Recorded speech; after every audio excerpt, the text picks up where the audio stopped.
What's up, my Arisen? A lot of you wanted to know how to properly approach the endgame in Dragon's Dogma Online on the Rising server, because once you hit max level for the first time, the game suddenly throws a lot at you. There are so many systems, dungeons, currencies and progression paths that it's very easy to waste time or completely miss important content. So in this video I've collected all the important information you need to know so you can approach the endgame efficiently without feeling lost. And obviously, heavy spoiler warning from this point onward. Before we start, let me quickly explain how I wanted to approach this guide. I'll give you an overview of all the important things you can and should do once you hit the maximum level with your first vocation. That includes different activities, important dungeons for crafting materials, progression goals and what you should aim for long term. Some of these systems and activities are complex enough to deserve their own dedicated guide, so there will be follow-up videos for those later on. I'll mention it whenever we get to one of those topics, so don't worry. And of course, these are recommendations. Feel free to do things in a different order if you want to. This is just the path I personally recommend. Before we even start talking about endgame, there are a few important things you should not do before reaching it. First of all, don't switch from XP to PP before reaching the maximum level of 93. It's much better to hit max level first instead of sacrificing valuable XP for tiny amounts of PP. There are much better ways to farm PP later and I'll talk about those in this video, so for now focus on experience. Another important thing is progressing your main story as far as possible. After that you should unlock the great city Megado, or at least get someone to taxi you there. The city is extremely important for multiple endgame activities and there's a good chance it will become locked behind the main quest once the next story update releases. So be smart and unlock it now before that happens. So you just hit level 93 and now you're probably wondering what exactly you should focus on first. Let me give you a few priorities. This part of the guide is specifically aimed at players transitioning into the endgame, so these methods are meant to be a starting point. Later on, once you're properly geared, there will be much faster and more efficient farming methods available. Your very first priority should be switching from XP to PP now. At level 93, XP basically becomes useless, so there's no reason to keep farming it. After that, your next big goal is getting your first proper max level gear set. That includes your weapons, your armor and your clothing pieces. And honestly, I strongly recommend focusing on the weapons first. More damage means faster farming, and faster farming means everything else becomes easier. To craft your first max level weapon, you'll need 20 low grade reinforced armor and 2 fireproof cords. And as always, don't forget that the bazaar exists. If the prices are reasonable for you, buying materials from other players can save you a lot of time. The first dungeon you should focus on is the abandoned Armory on a normal channel. This dungeon gives you a lot of important crafting materials in smaller amounts before you move on to the more specialized farming dungeons later. It's also where you can get your first fireproof cords. The Armory is located behind the training room and you need 1 vivid coin violet to enter. If you don't have one yet, go bully Diamantes on channel 4 at the same location where you fought him during the story. Low grade reinforced armor is a bit more annoying to farm. The best option is the channel 4 hidden waterway to Megado. Enter it from the city and farm the 2 war ready saurians right at the start. This can feel pretty rough at first, especially with weak gear, but trust me, once you get your first max level weapon, things become way easier. For your armor pieces, you mainly need purification materials and padding. Both of those can be farmed in the easy version of Abandoned Armory, and by easy, I mean not channel 4. If you get tired running Armory over and over again, you can also farm the easy Megado Waterway and focus mainly on opening chests. On average, you'll get around 5 to 6 crystals per run. And don't forget, you can convert 1 crystal into 5 powder in the crafting room. The last pieces of your basic max level setup are the clothing items. For those you'll need purification materials again, but also 20 giant animal skulls per piece. That sounds like a lot, but thankfully you can get around 15 skulls per full run of the easy abandoned armory again. So to summarize, focus on getting your full max level gear set by farming the easy abandoned armory, the easy waterway for crystals and purification materials, and the hard waterway saurians for low grade reinforced armor. That should be your foundation before moving deeper into the endgame. Alright, now that you're finally dripped out in your first proper endgame gear set, what's next? There are a lot of things you can do now, but my personal recommendation is to focus on enhancing your weapon as far as possible first. The first 2 enhancement levels are pretty easy, since they only require battle armor fragments. You get those from killing war-ready enemies, and if you farmed the waterway saurians earlier, you should already have a decent amount. After 2 stars though, things get more expensive. Now you'll need purification materials and fireproof cords again. And here's an important reminder: hire support pawns with enhancement level 70. They massively reduce the amount of materials needed during enhancement. And a quick side note here, try to join a clan. Mine, for example. You get a large Rift Crystal discount when hiring clan pawns that are also set as favorites. It's like 1/4 of the price now. And you should also level one of your own pawns to crafting level 21. That allows them to use 3 assisting pawns during crafting, which saves even more materials in the long run. Once your weapon reaches 4 stars, don't forget to limit break it at Craig. And if you don't have hundreds of golden gemstones yet, don't stress too much about getting the perfect limit break right away. At this stage, just go with anything that's useful for your class. You can always re-roll it later once you have more resources. And honestly, any useful limit break is still way better than having none at all. Now let's finish the gear section by talking about armor and clothing enhancement materials. Starting with armor. To enhance it, you need cave shrimps and cave shrimp eggs. The best dungeon for farming those is the quiet concealed cave near the plateau shack teleport point. On normal channels, you can simply rush through and focus on the chests. Some chests are hidden behind illusory walls, and the biggest rewards are behind the destructible wall after the final boss. Most fights in the dungeon are optional. On average, you get around 2 shrimps and 4 eggs per run, and remember, you can convert 1 egg into 5 shrimps when needed. The hard version on channel 4 works differently. There, shrimps and eggs mainly drop from the Saurian enemies and the final bosses. The enemies are level 97 and the bosses are level 100, so don't go in there without a strong weapon or a solid group. You can skip the final bosses if you want smaller rewards, because the fight can get pretty rough. On average, the hard mode gives around 5 eggs, 9 shrimps, and small amounts of padding and fireproof cords. After enhancing your armor to 2 stars, you'll need padding, purification powder, and 2 special materials depending on the armor piece. For head and arm armor, you need War Dancing large feathers. For body and leg armor, you need War Demon Ancestor large tusks. Man, what a name. The feathers mostly drop from war-ready nightmares. You can occasionally find one in the final room of the abandoned armory or guaranteed in Megado Waterway. But the easiest dedicated farm is on channel 4, right above Herbolic Cave. Go there, walk out the cave and go kill the nightmare. Then teleport back and repeat. Honestly though, I'd argue there's an even easier method. Right next to the Fanatics hiding ground on channel 4, there's a level 90 golem. Kill it and it also drops the feathers. Don't ask me why, just abuse it while it still works. The tusks drop from war-ready orcs. And thankfully the easiest way to farm them is simply by killing the orcs you naturally encounter while farming the Megado Waterway.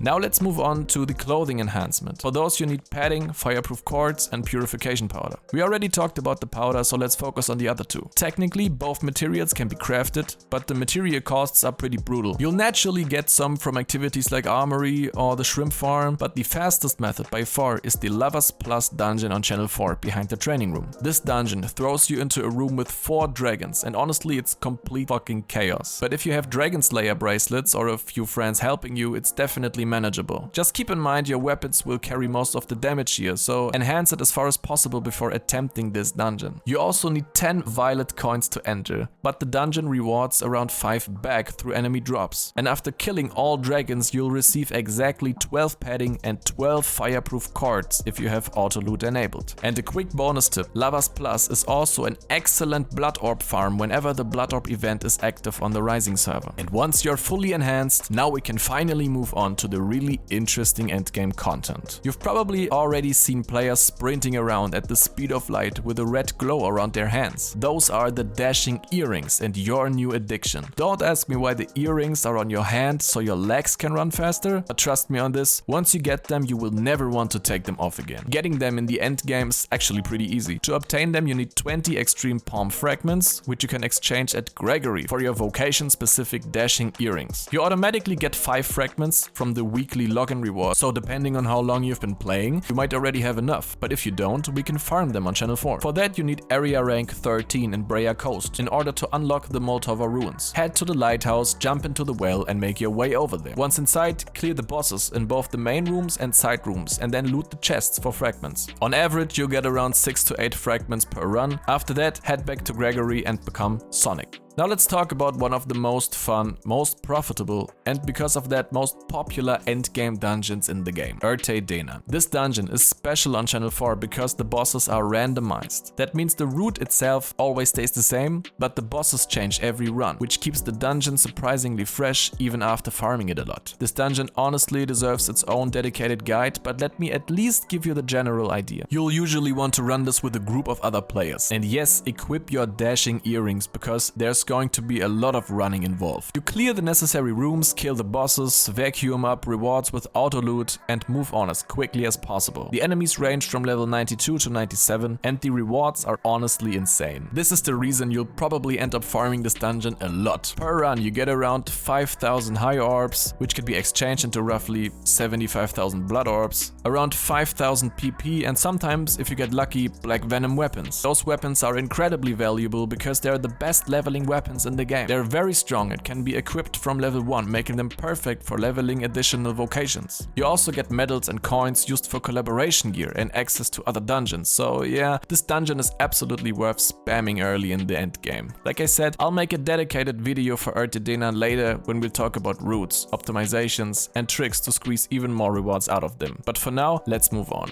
There's another dungeon you can farm for PP, and this one can also drop cosmetics and golden gemstones. This is the Emperor Plus dungeon on channel 4. You can access it behind the training room and it costs 10 violet coins to enter. Inside you fight the Black Knight, and if your group is fast enough, this is currently the best PP farm in the game. On average you get around 400 PP, sometimes slightly more or less, around 300 high orbs and 5 violet coins back. Before entering, try to stack as much Spirit Slayer and holy damage as possible to speed up the fight. It's not the absolute best PP farm, but I still want to mention the channel 4 abandoned Armory. One run usually gives a little over 2000 PP, along with a lot of other valuable materials. That includes over 1000 high orbs, already large feathers, purification crystals and other useful endgame materials. So even if you're not farming it specifically for PP, it's still a very worthwhile dungeon overall. Now that you finally have the current best weapon in the game, Crests start becoming really important. For the exact crest setup you should use, definitely check your vocation guide on Rising Discord. But let me explain how you actually get those crests in the first place. All of the current best crests are from the same crest pool, and the way to access that pool is by disassembling level 80 plus weapons and armor. Since the crest drops are completely random, the goal is simple: generate as much level 80 gear as possible. And right now, the most efficient way to do that is by farming two specific extreme missions. The first one is the level 90 Lost Order EXM, where you fight a pretty strong Zool. If you have Fiend Slayer bracelets or lanterns, definitely equip them there. This mission rewards stag medals. You can exchange those medals at Gregory for Duel's armor pieces, which makes this one of the easiest ways to mass produce level 80 plus gear for disassembly. But before you can disassemble the gear, there's an important step. You need to enhance the item to 1 star and then dye it. And for that we can farm the second EXM. This is the level 90 Agent of Corruption EXM, where you fight the 2 goblin bosses. This mission rewards groaning skulls, which are used to enhance Duel's armor to 1 star. After enhancing the gear, buy some dye from Ophelia and change the item's color. Then take the item to be disassembled. Doing this rewards you with 3 random crests from the current best crest pool. And unfortunately there's currently no real way to target farm specific crests. So yes, you'll be doing this a lot.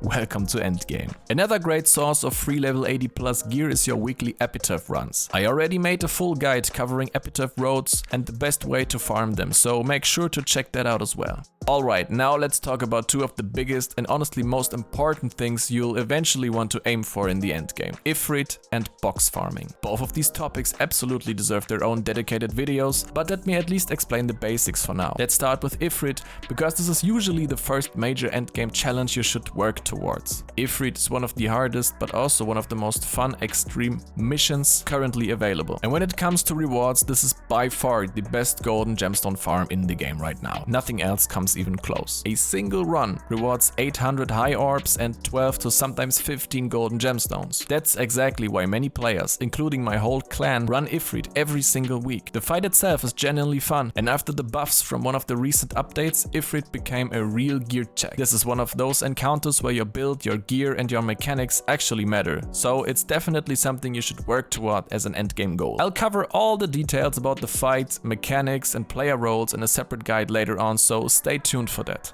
Now let's move on to box farming. This is essentially an exploit you can do inside BBN, and yes, it's as ridiculous as it sounds. So here are the basics. First, you need at least 297 golden gemstones or more, of course. Then you need a BBM character that has already defeated Scourge, the second main boss of BBM, but has not fully completed the maze yet. You also want to do this on Wednesday, because that's when the Rising server has the double Deed Box event. And most importantly, you need a lot of fucking time. time. The basic strategy is that you run through BBM with a group, skip almost everything, and head straight to the final dragon fight. After that, you kill the dragon in a very specific way and teleport out immediately. This causes the game to drop the reward boxes without actually completing the maze. So you can repeat this process over and over and over and over and over again and stack hundreds of boxes if you want to. Now here's where things get crazy. Normally, taking out a full stack of 99 boxes would cost 297 golden gemstones, right? 3 per box. So the game checks if you could afford that. That's why you need those gemstones. But because the game treats the stack as one single item, removing the entire stack of 99 boxes only costs 3 golden gemstones instead. After that, you can reveal the boxes later at the cove in the White Dragon Temple. There are different strategies, setups and rules people use while box farming, so this topic definitely deserves its own dedicated guide. But if you don't want to wait for my video, check out Raven's box farming guide on the Rising Discord. In order to truly get the most out of your build, you'll eventually need augments from other vocations as well. And luckily, there's a very effective strategy to power level both yourself and your pawns once you're level 90 plus. So let me show you how it works. For the ideal version of this strategy, you'll want around 14k PP. So before attempting this, I highly recommend farming some PP first. For example, by running Erte Deenan a couple times. Now technically, this method also works without PP, but it will take much longer. For this strategy, you also need access to Season 3 content, which shouldn't be a problem anymore at level 90 plus. And very importantly, put your rookie ring back on. After level 90, the rookie ring still gives you plus 50% XP on kills and world quests until the vocation you're leveling reaches level 90 as well. A lot of people forget this, but the most important thing you need is 3 strong pawns that can carry you. And remember the XP penalty when using support pawns. Because of that, you should only bring your own main pawns. The ideal setup is usually 3 max level fighter pawns, but honestly any strong pawn setup works fine. Start at the hidden village Pyromoth teleport and run the route shown here. These spots contain large groups of enemies, which makes them amazing for quick XP farming. Once you finish the route, teleport back to the White Dragon Temple to reset the area and repeat the process. This is incredibly fast for early levels. Once you reach around level 60, you have 2 options. Some players simply continue farming the goblins until level 70 or even 80. The alternative is moving to channel 4, Zandora Chapel, and repeatedly farming the 2 Death Knights and 2 Living Armors there until you're level 70. Now this is where the PP becomes important. If you don't have enough PP, just keep farming the previous methods. But if you do have enough, buy the bonus dungeon XP tickets from Renton in the Relay Station district. Then head over to the XP dungeon on channel 4. On channel 4, the dungeon consumes 5 tickets at once, but also gives 5 times the rewards. And this absolutely launches your vocation to level 93. There's also another really solid leveling method, the world quest Where the Sage Sleeps, from the general shop vendor in Morefall Center. You'll simply accept the quest, walk around 180 meters, kill a severely corrupted behemoth and turn the quest back in. Combined with the rookie ring, this gives close to 500k XP total. And since it's only a level 75 world quest, you can start doing this surprisingly early. Quick side note, if you only want specific augments from another vocation, you usually don't need to level it all the way to 93. For most vocations, level 60 is already enough to unlock the important augments, so don't waste time maxing everything immediately unless you actually want to play the vocation. Now, if you want to level your pawn vocations, the strategy is almost identical, but there are a few differences. Your pawns level much faster than you do because they gain bonus XP when they're significantly below your level. Because of that, the goblin route alone is usually enough until they reach level 70. There's no real need to switch to Zandora Chapel for them. I also highly recommend leveling yourself as High Scepter while doing this. Bring a strong weapon and use Dim Slice. That skill is probably the fastest farming tool currently available for this method. Then, once your pawns reach around level 70 to 80, switch to the XP dungeons again. And there you go, currently one of the best power level strategies in the game. Finally, remember this. You eventually want to level every vocation anyway, because the Blood Orb and High Orb trees provide stat bonuses to all other vocations as well. That's one of the main reasons endgame players end up with 5000 health points and massively inflated stats later on. But let's be honest here, the real endgame of Dragon's Dogma Online is obviously Fashion Dogma. At this point, you'll be able to craft pretty much any armor or weapon you want and create a completely unique look for your character. There's also another very fun activity I want to mention, the Extreme Mission White Dragon Anniversary Cup. This is a pretty brutal boss rush style extreme mission with 2 very strong bosses at the end, but the rewards are excellent. The mission gives so many medals and coins that it's probably one of the best farms for those currencies specifically. And here's the nice part, you don't even have to clear the final 2 bosses. Most groups simply quit before them and repeat the cycle for maximum efficiency. And the craziest part is, we still don't even have most of the original game's endgame content yet. There's still a lot more coming in future updates, bounty missions, wild hunt, additional epitaph roads and many more endgame activities. So definitely stay tuned for future updates, and of course I'll continue covering everything related to Dragon's Dogma Online here on the channel. Also keep an eye out for the dedicated endgame guides about Ifrit and box farming coming soon. Huge shout out to Draven's endgame roadmap and Crest guide, which helped a lot while making this video. There's also Jared's gear guide document linked in the description. That guide shows exactly which materials you need for IR80 plus gear and where to farm them. And special thanks to Draven, Ren and Leia the Cell for helping improve this script as well. Thanks for watching and don't forget to subscribe. I'll see you in game.